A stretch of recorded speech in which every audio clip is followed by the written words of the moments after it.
Okay. So today we have two special guests. Secretary of Agriculture Tom Vilsack and National Economic Council Director Brian Deese are here to talk to you about what we're seeing behind increases in grocery food prices and what the Biden-Harris administration is doing to lower prices for families. Brian will discuss the details of the data, namely that beef, pork, and poultry are the real drivers of increased grocery store bills, and that there's an underlying corporate consolidation problem with meat processing giants that we need to address so that families can pay lower prices at the grocery store and farmers and ranchers can earn more. And Secretary Vilsack will discuss the actions our administration is taking to build back a better food system, which includes stepping up antitrust enforcement, investing in small businesses, workers, and a more competitive supply chain, our efforts to get ahead of climate-related disruptions, and the need for legislation to make cattle markets more transparent and fair. And they'll take a few questions. With that, I will turn it over to Brian. Great. Thanks, Jen, and it's good to see all of you. I will be, I'll be brief and just provide a little bit of market context and then let Secretary Vilsack really get into the steps we're taking as an administration. But as Jen said, the context here is the focus, the appropriate focus on the question of grocery prices and the increase in grocery prices that we have seen recently over the last couple of months. And if we unpack that, one of the interesting findings of the report that we put out today is that about half of the overall increase in grocery prices can be attributed to a significant increase in prices in three products, in beef, in pork, and in poultry. And in beef and in pork, we've seen double-digit increases in prices over the last couple of months. In fact, if you look at the category that is grocery prices, what economists call food at home, so food that is being purchased to eat at home, in a number of areas we've seen, if you take out those three categories, we've actually seen price increases that are more in line with historical norms. And we've seen some categories, for example, fresh fruits and vegetables prices have actually declined since the end of last year. And if you look at a category of prices like eggs, obviously a similar supply chain, similar input and feed costs to poultry, the price of eggs has actually come down over the last couple of months. The real drivers in these three areas, these three proteins. If you look at that market, the thing that is striking is across beef, poultry, and pork, significant consolidation in those industries. So anywhere from 55 to 85% of the market is controlled by the top four producers in those industries. And so when you see that level of consolidation and the increase in prices, it raises a concern about pandemic profiteering, about companies that are driving price increases in a way that hurts consumers who are going to the grocery store and also isn't benefiting the actual producers, the farmers and the ranchers that are growing the product. The report that we've outlined today details that in these industries, the four top companies in these industries have seen record or near record profits in the first and second quarter of this year, and seen near or approaching record gross margins as well. So we have a story of consolidated industries with companies that are generating record profits and then driving price increases for consumers without passing on those benefits to the underlying producers. So this raises for us one of the issues that was core to the president's direction to all of us and his entire cabinet to focus on ways that promoting more competitive practices and more competition across industries could actually lower prices for consumers and benefit middle-class families. And so with Secretary Vilsack in the lead, we have been focused on steps that we can take as a federal government to try to drive more price transparency, encourage greater competition in this sector in an effort to help ranchers, help farmers, and help consumers at the grocery store as well. This is part of the president's competition executive order that he signed a few months back. We'll be holding the inaugural meeting of the President's Competition Council on Friday, at which this will be one of several issues that we will discuss about promoting greater competition across the economy. But these steps are important, and this effort is important because we're trying to also shine a light on the fact that these price increases that are affecting consumers are not happening in isolation, and that companies are making decisions to drive these price increases. At the end of the day, what we want to do is work with industry to try to generate better outcomes for end consumers, better outcomes for farmers. We think the steps that we're taking today can help move us in that direction. So without further ado on that, I want to pass it over to Secretary Vilsack, who will talk about those steps that he is leading on behalf of the administration. Brian, thanks very much. It's good to be with everyone today. Basically, the Department of Agriculture sees this as basically two functions, two responsibilities. Goal number one is to make sure that farmers get a fair return for their efforts and their capital investment. And the second goal is to make sure that when consumers go to the grocery store and they're at the checkout counter, they get fair prices. And the reality is today that farmers are losing money on cattle, on hogs, and poultry that they're selling at a time when consumers are seeing higher prices at the grocery store, and as Brian alluded to, the fact that there are now record profits or near record profits for those in the middle. So part of this is a function of consolidation and concentration, and we've learned during the pandemic that this is also a resiliency issue. When there was a major disruption in processing capacity because there are so few processors, we saw significant disruption at the marketplace as well.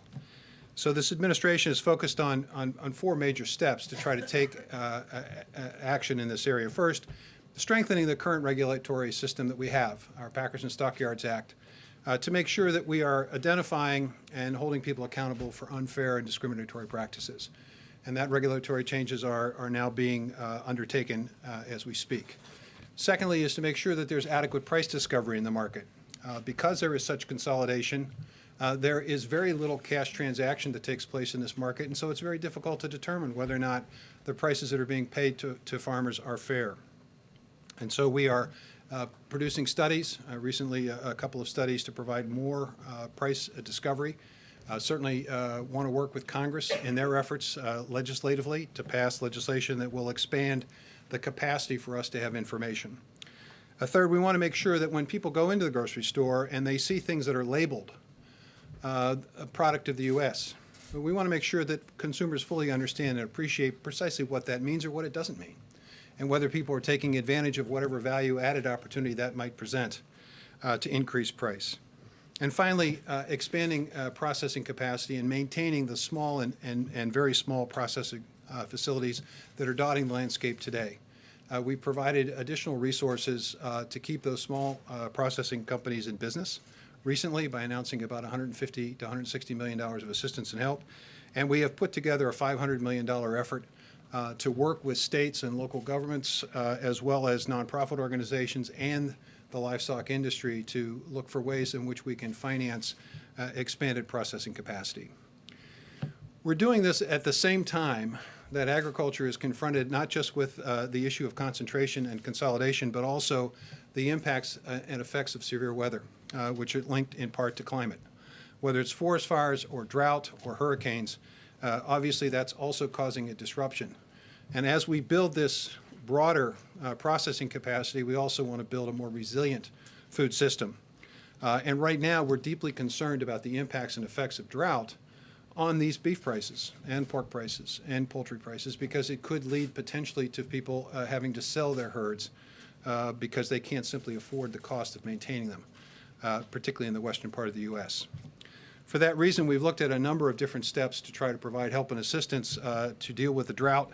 And today we identified yet another way in which we can provide help and assistance. Historically, we've always provided resources to farmers to be able to pay for the cost of hauling water to their facilities. If they had a situation with a drought and they needed to access additional water, there's a cost associated with that, and we helped to defer some of that expense. We're now changing that program, the Emergency Livestock Assistance Program called ELAP. We're now changing that to include also assistance and help for transportation expense for feed. We know that these farmers, particularly in the western U.S., are going to be confronted with having to truck or rail feed from far distances, and that's going to be an incredibly increased cost to them. So we're going to use this emergency program to provide up to 60% of the additional costs that they're incurring above and beyond what they would normally incur for transportation expense. And for limited resource farmers, it could be as high as much as 90% of assistance and help. And the goal here is to focus on those areas that have been designated serious drought areas, D2 for 8 consecutive weeks or D3 or greater. The hope is that by providing this resource, we'll be able to make it easier for farmers to stay in business and therefore not basically create more disruption in the market. So a combination of focusing on concentration and consolidation, as well as making sure that we continue to look for ways to make the system more resilient, are steps that we're taking pursuant to the President's directive. Okay, go ahead. Thanks, Jen.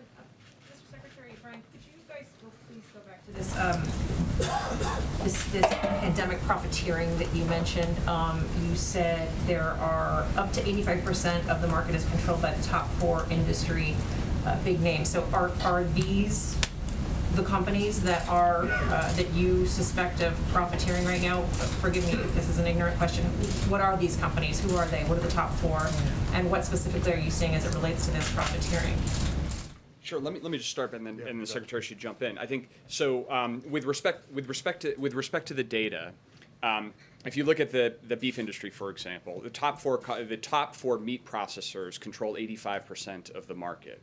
That's in contrast to I mentioned the issue of eggs earlier, where a far less concentrated. The top 4 processors there control about 30% of the market. And what we've seen is that those four companies, those four companies, we get details. It includes JBS, Tyson.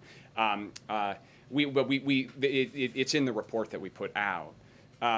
Those companies have seen record or near record profits in the first half of this year, and that has coincided with a period where we've seen disproportionate increase in prices in those segments.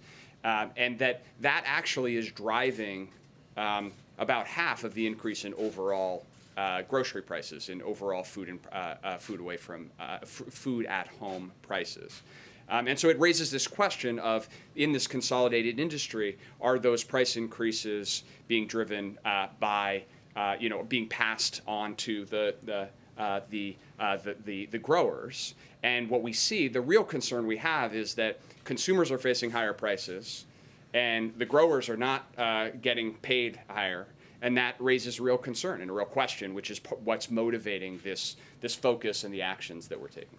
Well, and I would just simply say, there's reason for concern here. Department of Justice recently had a price-fixing case involving Tyson, where clearly there was some wrongdoing that took place. And so it's not something that we are, it's not something we're dreaming up here. The profits are real. The fact that producers are not making a profit. I mean, I remember talking to a producer the other day in Council Bluffs, and he said, "I don't get this, Mr. Secretary." He said, "I just sold my cattle and I lost $150 a head, but the processor made $1,800 a head. How can that be?" April? Yes, Secretary Vilsack. 2 questions. One, you're saying profiteering. Would you go as far as price gouging as well, saying that word price gouging, those words price gouging? And then also, as you talk about farmers right now in this moment, in this season of COVID, in this season of hurt, I want to go to the black farmer. There's an effort by this administration to help the black farmer that Lindsey Graham has said is reparations. Could you give us the state of the black farmer as you're talking about average farmers right now? Sure. Let me answer that question, the last question first. There are now 13 separate lawsuits that are directed at the debt relief efforts that were passed the American Rescue Plan. We're obviously going through the process of litigation, building the record, and we'll proceed. In the meantime, we're really focused on those farmers who are distressed, those farmers who are low-income farmers. And just to give you a sense of this, 89.6% of American farmers today do not make a majority of their income from farming. And so that is a call to action. And that's why in the American Rescue Plan, the President and Congress included a provision that is encouraging us to take a look at ways in which we can expand market access and land access for those financially stressed farmers. So one of the things we did, with the American Rescue Plan, is we identified procurement. We purchase a lot of emergency food for food banks. In the past, we have purchased that food from large-scale distributors, probably some of whom are doing business with JBS and Tyson and Smithfield and so forth. But we think maybe it would be a good idea for us to also use a few of those procurement dollars to help local and regional distributors, and to focus and direct some of those resources as well on low-income, distressed farmers, producers. So we are now using our what we refer to as our flexible TFAP program, or temporary assistance program, to use resources to basically create market opportunities, to create better balance and greater resiliency in the system. We just can't have this concentration on just, focusing on just a few. We need to have greater diversity across the board here. So we're looking for ways to increase market, increase land access, make it easier, obviously, on the debt side, and that's going on. But what about the profiteering versus price gouging? Well, I asked look, you? again, if I'm losing $150 a head on my cattle, and the guy who's buying it from me, who's forcing me to take that price, is charging and making $1,800 a head, I don't know what you call it, but what I do know is that our job is to make sure that that farmer gets a fair price, and that the producer, when I go to the grocery store and I'm in the checkout line, I'm paying a fair price. I'm not paying more than I should. And right now, because of the concentration, we have two issues here. One, we have the issue of fairness, and two, we have the issue of resiliency. Any one of these facilities, whether it's a cyber attack in JBS or whether it's COVID basically shutting down some of Tyson's facilities, it causes disruption in the market. We need a much more resilient system.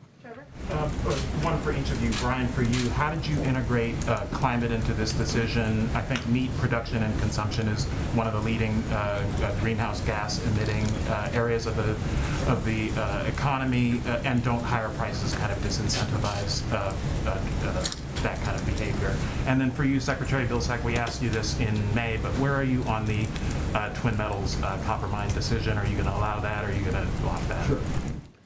Yeah, so on the first, the goal, and just to pick up on something that the Secretary just said, our goal here is to work with industry to get to a better outcome that ends up with a fair outcome for consumers and a fair outcome for American farmers.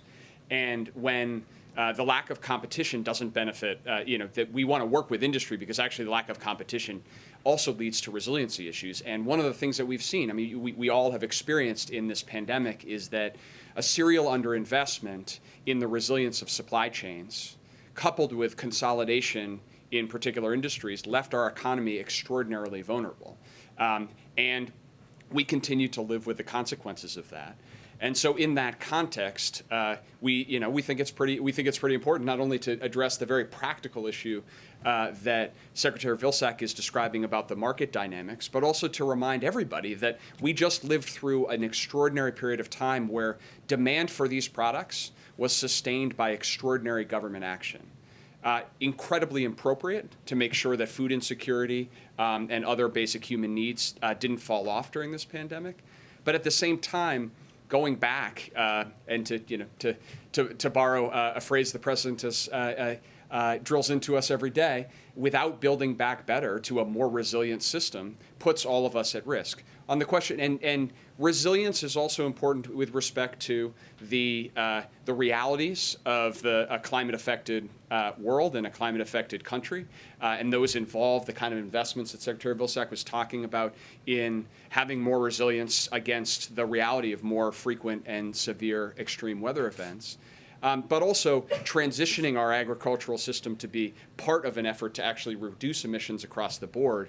I think we have, with the Secretary's leadership, the most ambitious strategy of any administration in history, that the agricultural sector will actually be part of moving us and creating new markets as we address climate change. But we can do that in a way that actually doesn't end up in a situation where American consumers are left paying higher prices and American farmers are left with less income. That's sort of over too. Mara?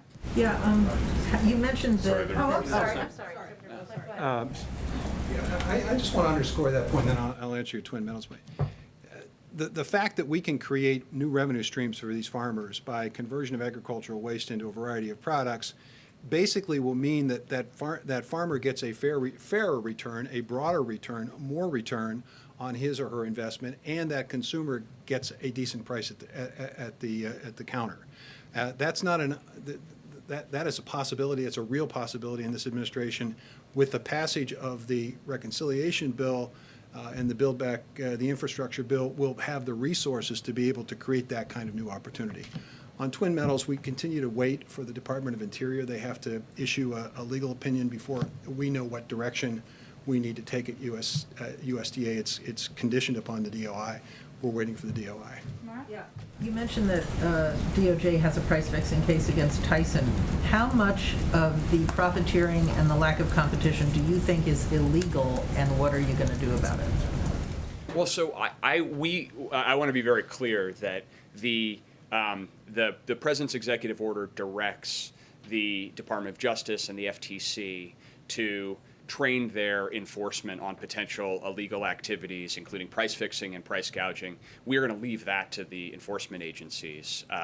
That's their appropriate role, and not for the White House to interfere with. What we are focused on here is policy issues that can actually help to get at the underlying issue of concentration. So, for example, the investment that Secretary Vilsack was talking about in encouraging more entrants, more small and new entrants into this market. That's the kind of step that we can take to help encourage more competition and help reduce the likelihood that concentration leads to the opportunity for those type of illegal activities. But with respect to the specific enforcement issues, both as they've resolved or as they may be ongoing, we would leave that to the FTC. Sense of how much of this problem is illegal, regardless of the enforcement and what DOJ is going to do about it. I'm just asking you, is it like 10%, 50%? How much of this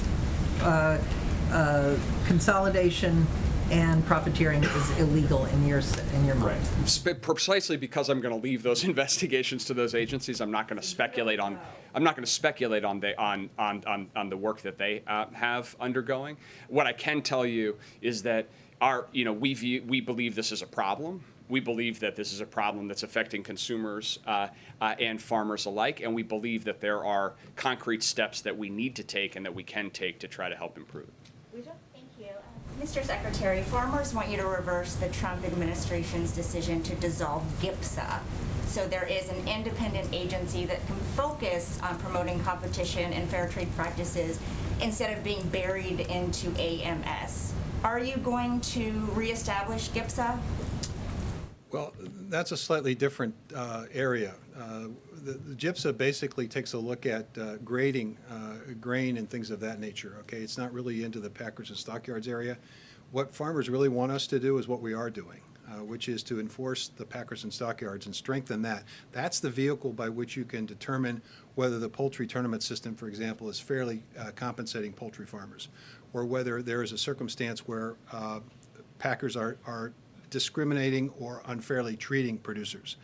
So that's our focus right now, is making sure that the Packers and Stockyards Act is strengthened. We're going to continue to do the grading necessary to make sure that people understand what a grade 2 corn is and that meets a certain standard. I don't think you necessarily have to reinstitute GIPSA to do that, but you do have to focus on the Packers and Stockyards Act. It was disbanded. You know, a lot of farmers were very concerned. Are you saying you think that they can operate stronger the way it is structured under AMS than it was before Trump? They can operate stronger when you have the enforcement tools and mechanisms with the Packers and Stockyards. That's what's been missing. It isn't so much the structure or where within AMS this would still be within AMS. It would just be a mission area within AMS.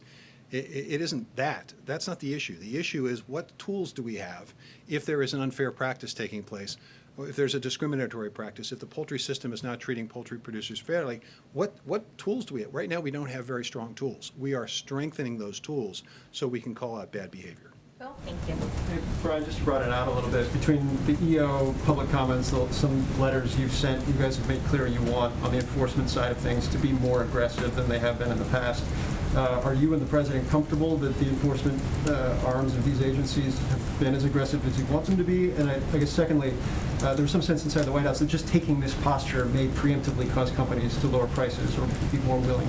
Have you seen any tangible results tied to that?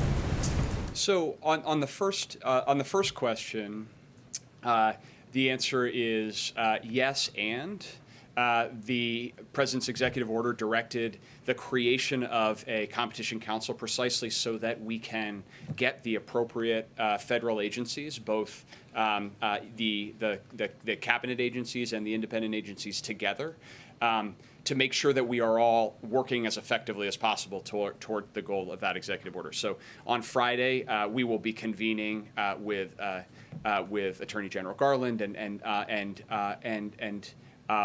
a number of the other relevant agencies to discuss steps that each agency is independently taking, but then how these all work together. And the truth is that just that information sharing is incredibly important because some of these issues that we're talking about here are intimately related to logistics and transportation issues. So the steps that Secretary Buttigieg is taking, the Department of Transportation, with respect to our ports and our trucking and logistics, you can't effectively solve these issues without having that cross-functional approach. So we'll continue to do that and continue to stay focused at the President's direction on making sure that we're living up to the commitments on the executive order. With respect to your second question, certainly we believe that it's long overdue to have a clear public focus on competition and enforcing antitrust statutes. It's probably been some time. I don't know, ever. It may be the first time ever that GIPSA was issued from the podium at the. But some time to have the Secretary of Agriculture stating a priority, the enforcement of the Packards and Stockyards Act, and we believe that does send an important signal to the market, and that these steps in the aggregate send signals. Certainly, we've seen some. We've seen some instances. There's been some mergers that you and others have covered recently. So I think that we are hopeful that by making clear that this is a priority, that we can bring industry together to more constructively try to solve these issues, and including ultimately the decisions that private companies will make. All right, we can do about two more. Alex? Maybe the Secretary can speak to this. Do you have a sense of when these moves will be felt by consumers and sort of trickle down into lower prices? Because these are problems that are pretty systemic and have been going on for a while. And then I have a question for Brian about the economy overall. Well, there's no question that our intent is to try to get these processing plants and projects going very quickly. We've already been able to identify a couple of projects that would be helped by our resources, and so I think you will expect to see at the end of this year and early next year some progress there. That's going to send a strong message, to Brian's point, to the industry that there's going to be competition, and they're going to have to respond and react to it. So the hope would be that they respond accordingly, and that, again, farmers get fair prices and the consumers are getting fair prices at the grocery store. And then, Brian, on the economy, the White House has long been promoting these very strong projections for the growth of the economy. This week, though, Goldman Sachs downgraded its projections for the economy. So has the White House overpromised? Are you at all concerned that you've set expectations too high at this point? So it's a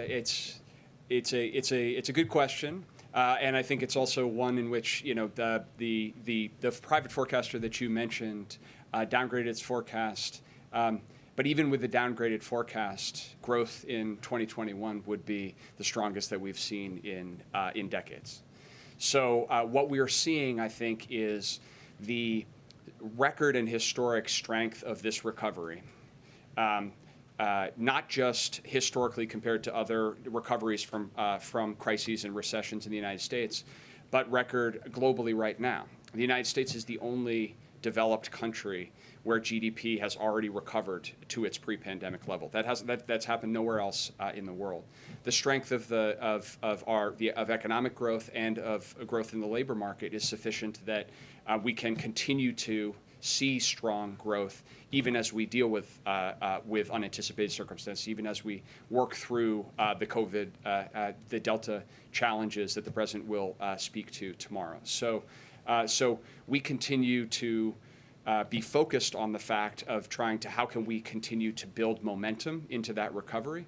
But even as we see these step downs, I think the thing that is most notable about that is that even with these headwinds, we're seeing the United States continue to outpace our international peers and continue to outpace our historic progress for recoveries at similar points in recoveries. All Josh.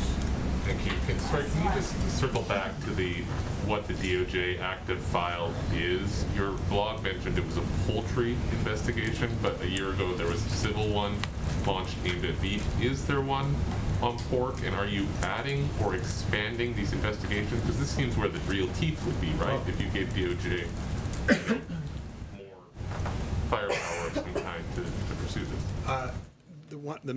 The case I mentioned was a poultry case. So I'm not. Poultry and beef going on now, but not pork. I'm not aware of a pork case. There could be, but I'm not aware of it. Okay. That's sort of outside of our jurisdiction. The only time we ever get engaged in this is if the Department of Justice contacts us and says, hey, we need some information or data.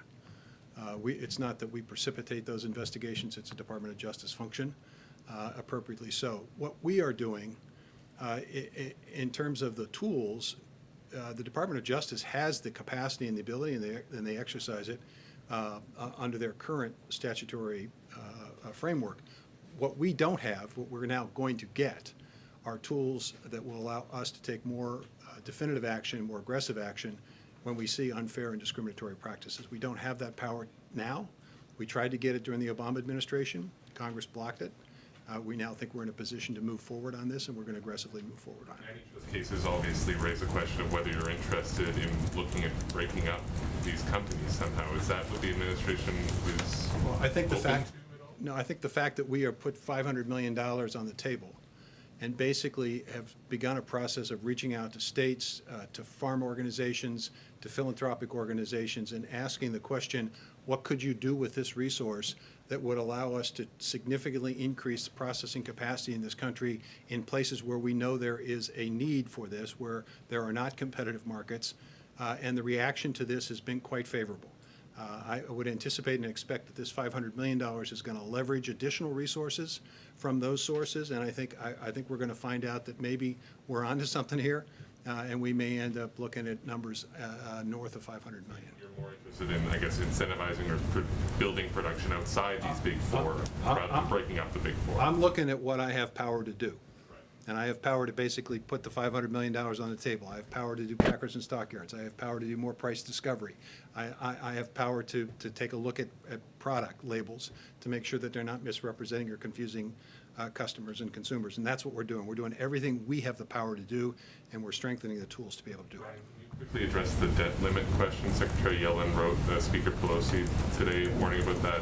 What is your read of that? How much time do you have left until the debt limit becomes a problem? So you start missing your work? Well, on the time question, I would just refer you exactly to Secretary Yellen. I don't have anything to add to Secretary Yellen's letter, which outlined the Treasury's current projection of exhaustion.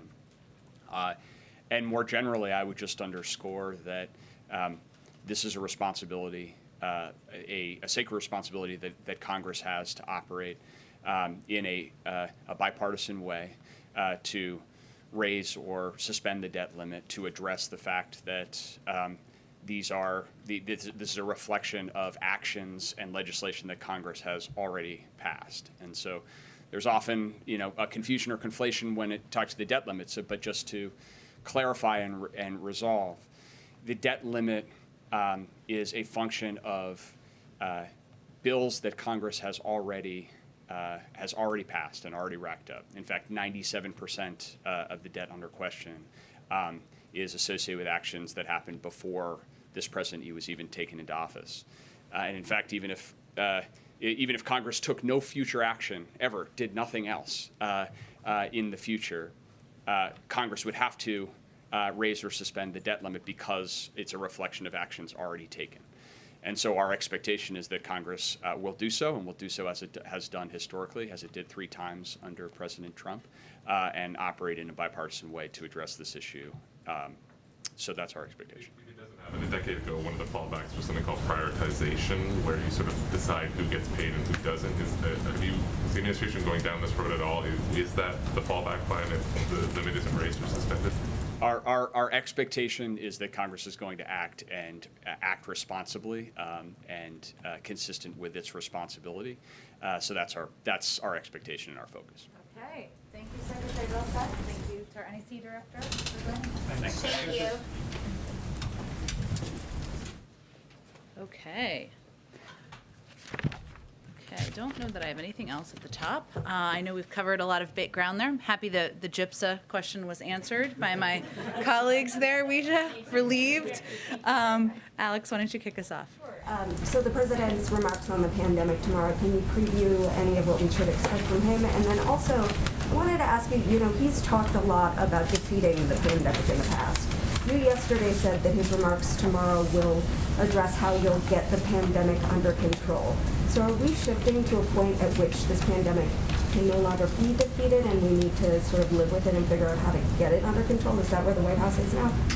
Well, first let me say on your first question, so the president right now is meeting with members of his COVID team to talk about a range of steps, including his plan. He'll announce tomorrow 6 steps to stop the spread of Delta and increase vaccinations. And to kind of get to your second question, and then I'll go through some of the preview, we want to be specific about what we're trying to accomplish in this moment and what these 6 steps will do. We know that increasing vaccinations will stop the spread of the pandemic, will get the pandemic under control, will return people to normal life. That's what our objective is. So we want to be specific about what we're trying to achieve. But I would just note that what you're going to hear from the president tomorrow is going to build on some of the steps that the president announced over the course of the last few months. We've been at war with the virus for a long time, several months, more than a year and a half.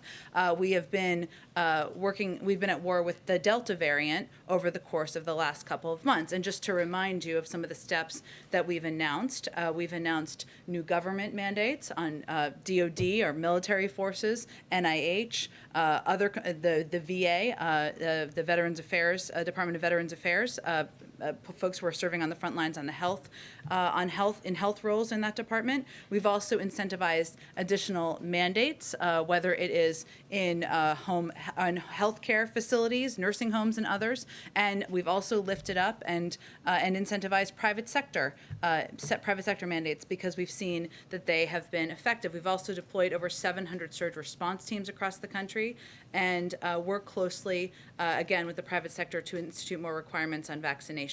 And we've seen some impact from those steps. Tens of millions of Americans are now covered by vaccination requirements. 14 million Americans got their first shot in August, which was an increase from what we'd seen in the months prior, 4 million more than in July, and the increase in vaccinations has been a consistent trend. But he's going to lay out these 6 steps tomorrow because we have more work to do, and we are still at war with the virus and with the Delta variant. So we're going to build on that work. And he's speaking to it now because this issue, of course, is on front of mind, top of mind to Americans across the country. People are returning to schools. Workplaces are either reopening, some brick and mortar, or some people are just returning to work after spending some time with family or loved ones over the summer. So he's going to outline the next phase in the fight and against the virus and what that looks like, including measures to work with the public and private sector, building on the steps that we've already announced, the steps we've taken over the last few months, requiring more vaccinations, boosting important testing measures, and more, making it safer for kids to go to school, all at a time when the American people are listening. Again, this will be 6 steps that we'll work to be implementing over the months ahead. And then one more on boosters. The WHO, the head of the WHO is calling on basically rich countries with vaccine surpluses to hold off on booster shots until the end of the year. What's the White House response to that? And is it ethical to start moving forward with booster shots at a time when so many countries are barely starting with their first shots? Well, our view is that this is a false choice. And the United States has donated and shared about 140 million doses with over 90 countries, more than all other countries combined. We're donating 500 million doses to 100 countries in need. Last week, we announced a plan to invest $2.7 billion in manufacturing critical vaccine inputs and expanded fill-finish lines at factories. From Senegal to South Africa to India, we've made significant investments in boosting global productions of COVID vaccines. At the same time, the president and this administration has a responsibility to do everything we can to protect people in the United States in this country. And as our health advisors have recommended, additional booster shots, we are working to implement that. Our view is we can do both. I'd also note that there are, in addition to access to vaccine doses, one of the reasons that we have invested in areas like manufacturing critical vaccine inputs, expanded fill finish, is because sometimes the issues are also about distribution channels, about having enough personnel who are trained to distribute these shots, manufacturing capacity, certain access to certain components that go into vaccines. We're working through those as well. But we are doing both. We think we can do both, and we will continue to do both from the United States. Go So ahead. a couple questions on Texas. The governor there was asked about the lack of an exception for rape or incest in the abortion law, and I don't know if you heard his comments, but he said his answer to that question was that Texas will work tirelessly to make sure that we eliminate rapists off the street. I'm just wondering if the White House has a response to that. Well, if Governor Abbott has a means of eliminating all rapists or all rape from the United States, then there'd be bipartisan support for that. But given there has never in history of the country in the world been any leader who's ever been able to eliminate rapists from our streets, it's even more imperative. It's one of the many reasons, I should say, not the only reason, why women in Texas should have access to health care. So it does not change our objectives, does not change our commitment. The Department of Justice, the Attorney General announced a step on Monday. Our Department of Justice is continuing to look at legal options. Our Department of Health and Human Services is also continuing to look at all options, and the President has made clear that it's a priority to do everything we can to ensure women in Texas have access to health care. I want to push a little bit on that front, just looking at options. For women who are in Texas right now who might be in need of having an abortion, who perhaps are looking at this White House for a Hail Mary intervention, the clock is ticking for them. The clock is literally ticking for them today. So in terms of their decision making, can this administration offer any help to them now? What would you tell these women who are looking to this White House to help them? Is help on the way? Well, we would tell them first that this law is a violation of your rights, and we are going to do everything we can to provide assistance as quickly as we can. One of the reasons why the Department of Health and Human Services is a key component here is obviously because they oversee the nation's healthcare systems, but they are going to look for ways to make sure we are providing access to healthcare to women in Texas. I noted that the Department of Justice announced a step that they were taking on Monday. Clearly, this law this bill that was signed into law is something we strongly oppose, and there's an urgency to looking for and announcing actions to help women now. And certainly we understand that women are looking at their choices right now, today, tomorrow, last week, and we are hopeful we will have more to convey to them directly. But in terms of tangible help that's on the way, would the White House support the FDA lifting restrictions on mifepristone, the so-called abortion pill? This is a decision that the FDA has to make on their own based on science. And certainly we believe in the independence of the FDA to make these decisions. And we know that there are a number of advocates who have called for that, but we'll leave that decision to the FDA. Go ahead. The January 6th Commission has asked for a number of documents from executive agencies pertaining to actions by the prior administration. I believe the deadline for complying with that is tomorrow. Is the administration going to assist in that investigation in the way that they have asked, or are you going to assert executive privilege? For documents from the prior administration? Yes. I would have to check. In your custody. Well, a number of these, though, I know we've had conversations about this before, and I'd have to check with the counsel's office, are not in the White House. They are documents that often go to the archives or other localities that are not overseen by the White House, so I'd have to check and see what documents we would actually have access to here, or if there are other places, parts of government that would be the ones who would have control of these documents. I just want to check if the White House counsel's going to weigh in on that decision. Would your recommendation to those agencies be to comply or to assert executive? Again, if we're talking about documents in the National Archives, that wouldn't be our purview here. Those would be documents, and I think we've had discussions along these lines before. So I'd have to check on whether there is any applicability to anything we would have oversight of from this White House currently. And then one economic question: there was Labor Department data this morning that showed a record number of job openings, 10.9 million job openings. But we also still have millions of people who are unemployed and been sitting on the sidelines for a very long time.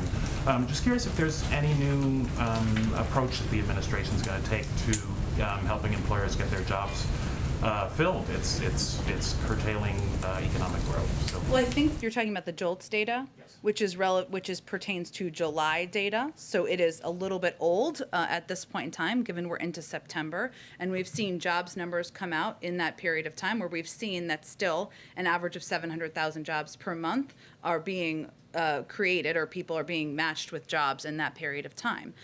Look, I think what we look at is the data across the period of time, across a broad period of time. We know our employers are continuing to look for workers to hire, and worker power is rising as workers have more choices available to them. And that continues to be the case. And we believe that having workers empowered is a good sign. We are also seeing that we are continuing, we've created now to date 4 million new jobs, more jobs than any other administration in this period of time in American history. That's also a good sign. So I would say that as we look at our efforts here, we look at whether employers, or we recommend, of course, whether employers are offering a livable wage, whether they're offering benefits to attract workers, and we're also seeing continued positive signs in month-over-month trends as it relates to the economy and job creation. Go ahead. Does there make sense, when you look at the uptick in vaccinations, mandates and requirements, I think are broadly popular when you look at polling around the country right now, given the scale of the Delta surge that's continued over months, that perhaps you should have been more aggressive earlier when it came to pursuing policies like that? Well, we have seen, yes, they're not only popular, but they are also effective. We've also known as, say, the federal government as one of the biggest employers in the country that we knew we would take an approach over time to implement any mandates or mandates that would require vaccination by employees. There are some companies out there that were waiting for final approval by the FDA.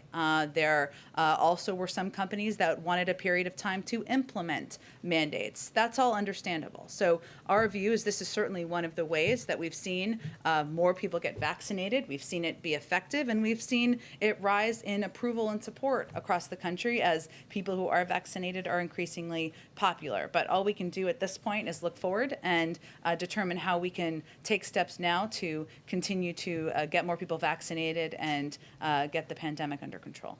And then one on the flights that have been stuck in Afghanistan. I understand the state is leading on this, but you guys have made clear you're paying very close attention to American citizens still in the country. I'm trying to square where things actually stand. The Secretary of State said a couple of times it was a documentation issue. A U.S. Senator, Richard Blumenthal, pushed back vociferously on that. Today, the Secretary of State said the Taliban are not permitting the charter flights to leave, kind of putting it precisely on them. What's your understanding of the holdup? And if the Taliban is preventing them, what levers do you have right now? Well, there a couple pieces are true here. So one is we are continuing to press the Taliban, the Secretary of State is, to do more to abide by allowing American citizens, individuals with who are legal permanent residents, and individuals with proper documentation to depart the country.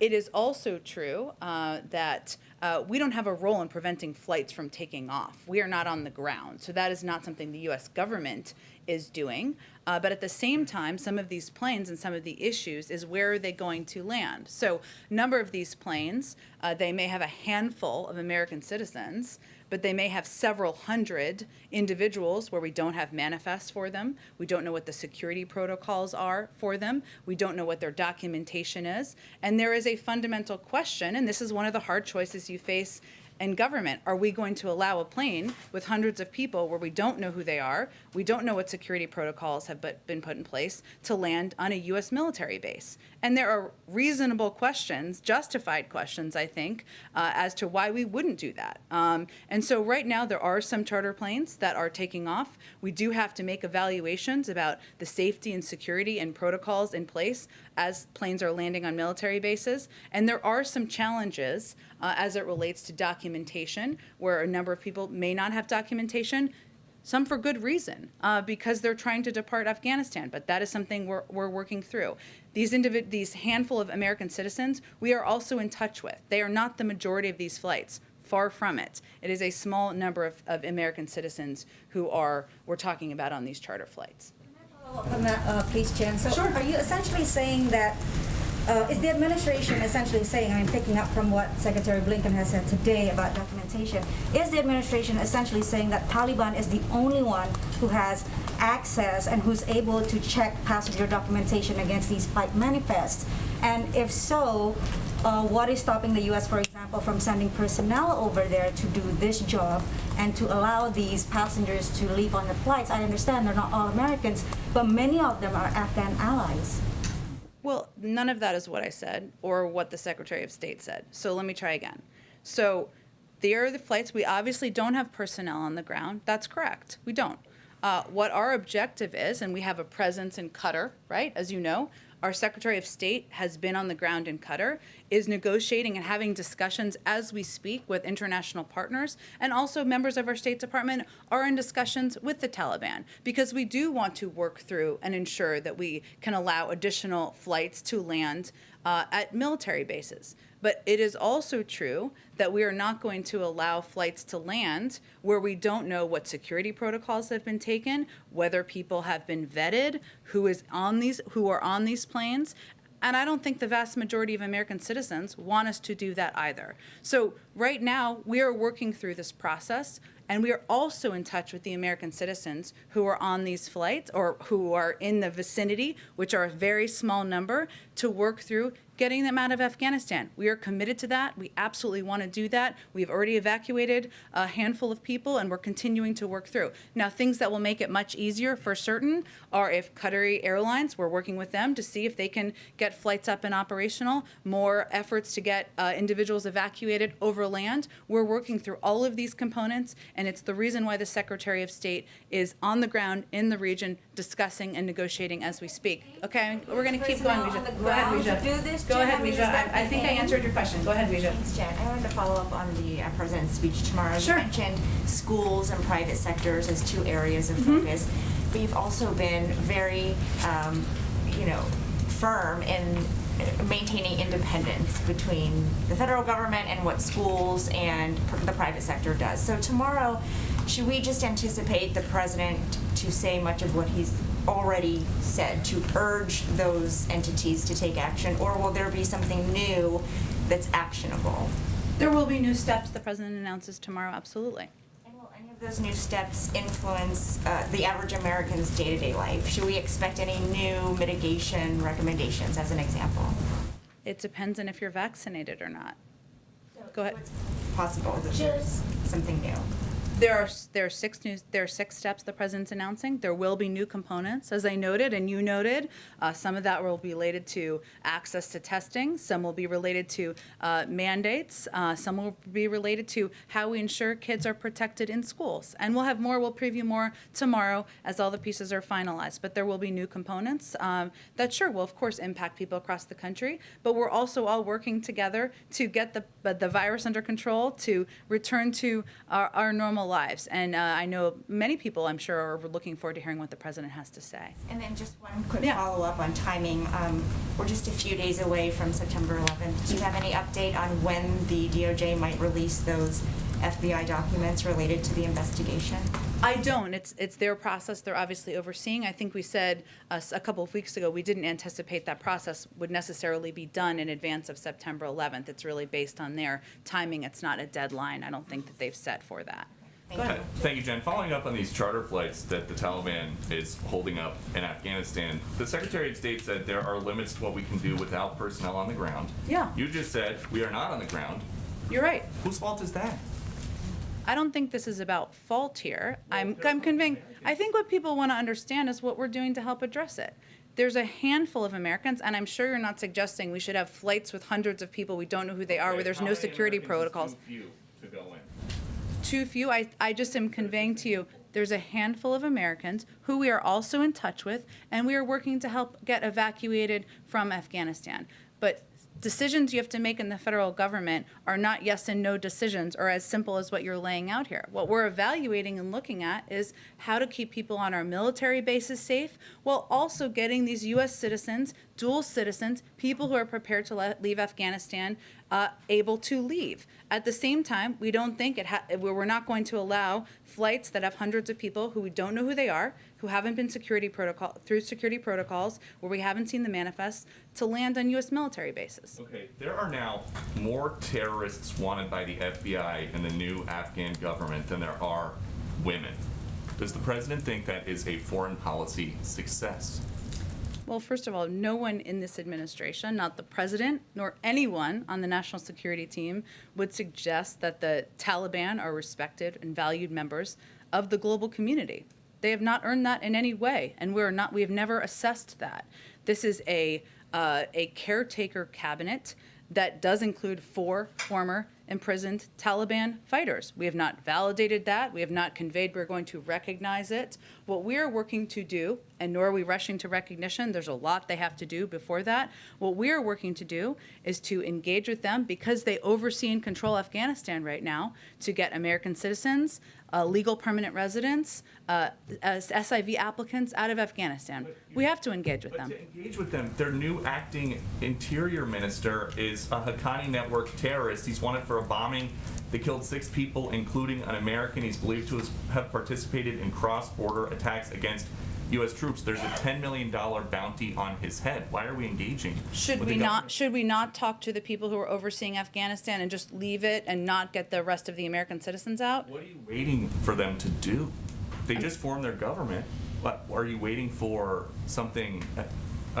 Waiting for what? You're saying that we're not going to rush to recognition. That means that there could be recognition. As we've said many times, the international community is watching. The United States is watching.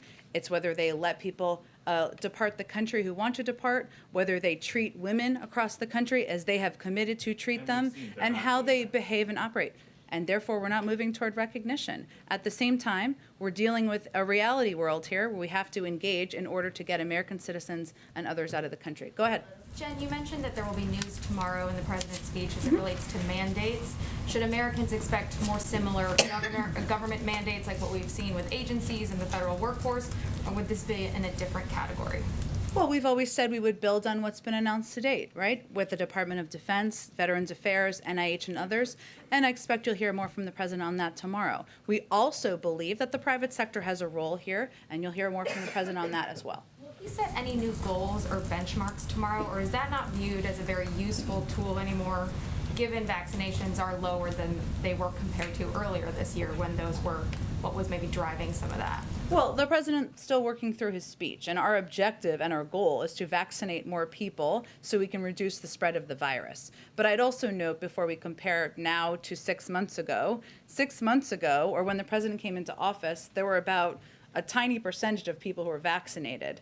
Then we had much wider access, thanks to the operational preparations of this administration, to the vaccine. So naturally, we knew that there would be an uptick in vaccinations, and then it would be harder and harder because we would get to the point where people didn't want to get the vaccine who had access to the vaccine. That was a period that we knew and anticipated would happen. What we did see was a promising trend about the numbers in August, which were significantly higher than July. And just lastly, following up on the trip yesterday, will any more New Jersey counties be added to that disaster declaration, or is the damage assessment still ongoing? The damage assessment is still ongoing. It's a process, of course, that has to move through not just county officials, but FEMA to assess the damage. But certainly we are amenable to that. And the president has been very clear with every elected official in New Jersey and other states that whatever they need, we will work to get them what they need. But there's, of course, a process that needs to be completed, which is still ongoing. Go ahead.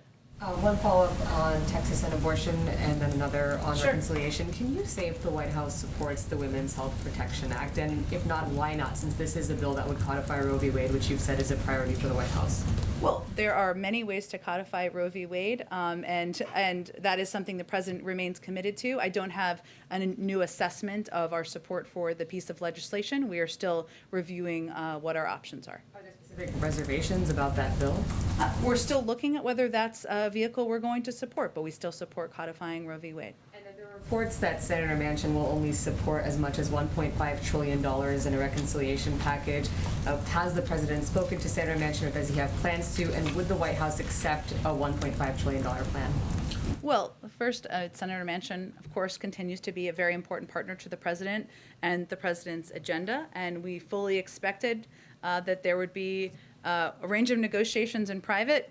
Sometimes they spill out into the public, and that is what is happening as we speak around components of the package. But we also know that this is a process that's ongoing, one that we just lived through over the summer, where there were many times where the agenda was called dead and it turned out it wasn't. I'm not going to read out any calls or engagements the president has with Senator Manchin. We engage with him on a regular basis from a senior level, including with the president, and we are looking ahead to getting this bill passed and moving it forward.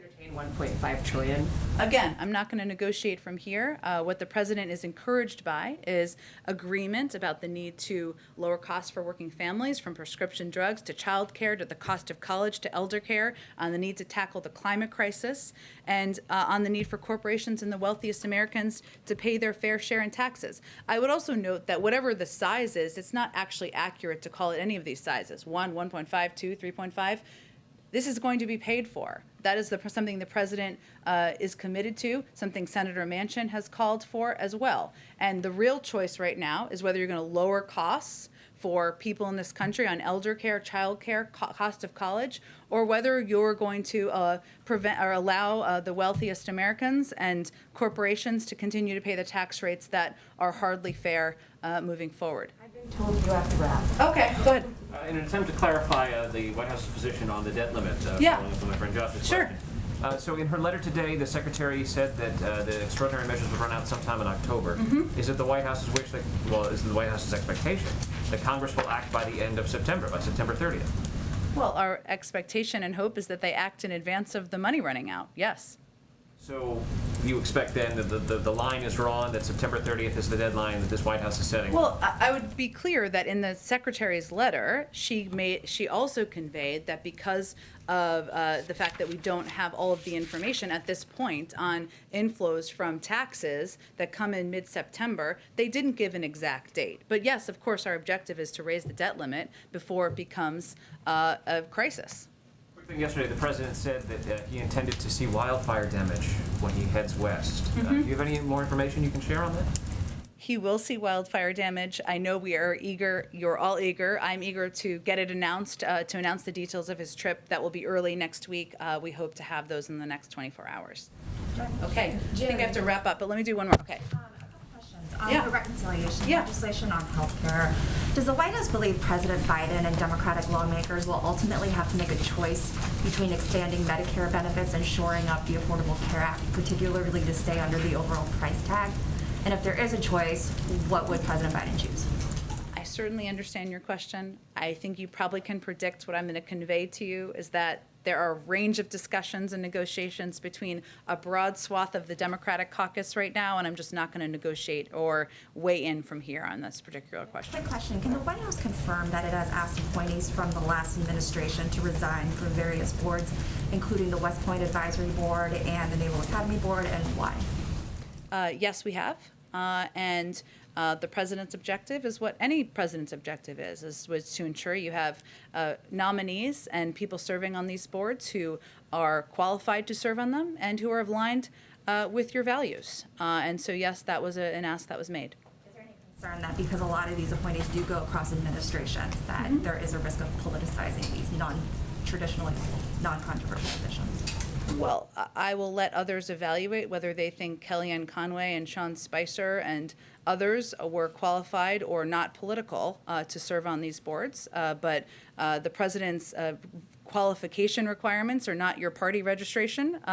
They are whether you're qualified to serve and whether you're aligned with the values of this administration. Thanks, everyone. A follow-up on the story about Dr. Fauci yesterday in The Intercept.